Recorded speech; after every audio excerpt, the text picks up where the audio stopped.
আসসালামু আলাইকুম রহমতুল্লাহি আবরাকাত।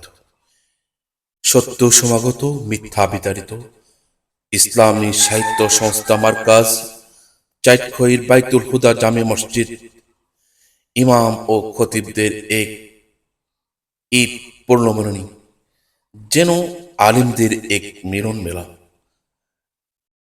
যিনি আয়োজন করেছেন তিনি আর কেহই নয়, আমাদের চিরচিনামুখ, আমাদের আপনজন, সবার প্রিয়মুখ, সমাজের রূপকার, বাতিলের আতঙ্ক, আব্দুল হাই মোহাম্মদ সাইফুল্লাহ, যিনি সার্বক্ষণিক ভাবছেন দেশ ও জাতিকে নিয়ে, ফিকির করছেন আলিম ওলামাদেরকে নিয়ে, মুসলিম মিল্লাতকে নিয়ে। কত আপন হলে, কত প্রিয় হলে বুকে টেনে নিতে পারেন এই আলিম সমাজকে, যিনি নিজ হাতে হাদিয়া স্বরূপ সম্মাননা প্রেরণ করছেন। তিনি ছিলেন গত কয়েকদিন আগে হারামাইন শরীফাইনের মেহমান। বলেন নাই, বলতে পারেন নাই আলেম ওলামাদের কথা। দেশে ফিরেই মিলিয়েছেন এক আলিমদের মিলন মেলা। তার হাস্য উজ্জ্বল চেহারায় ফুটে উঠেছে তিনি কতটা আনন্দিত হয়েছে।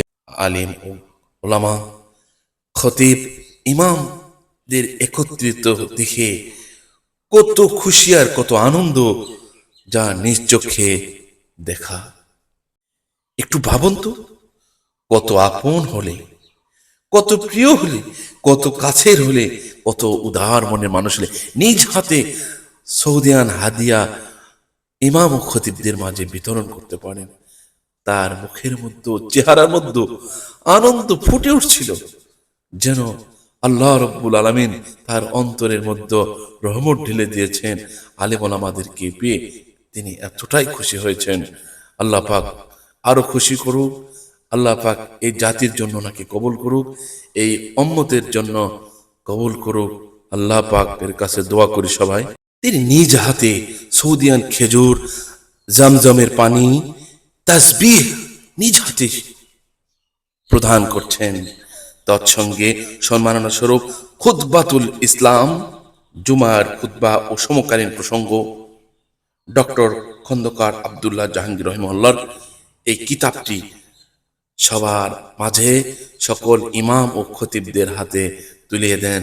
উদ্দেশ্য একটাই, দেশ ও জাতিকে সরল ও সঠিক পথে নিয়ে আসা। পথ ভোলা মানুষ খোদার দিকে চলে আসুক, ইসলামের ধাবিত হোক, সত্য সমাগত, মিথ্যা বিতাড়িত, এটাই তার লক্ষ্য। আমিন।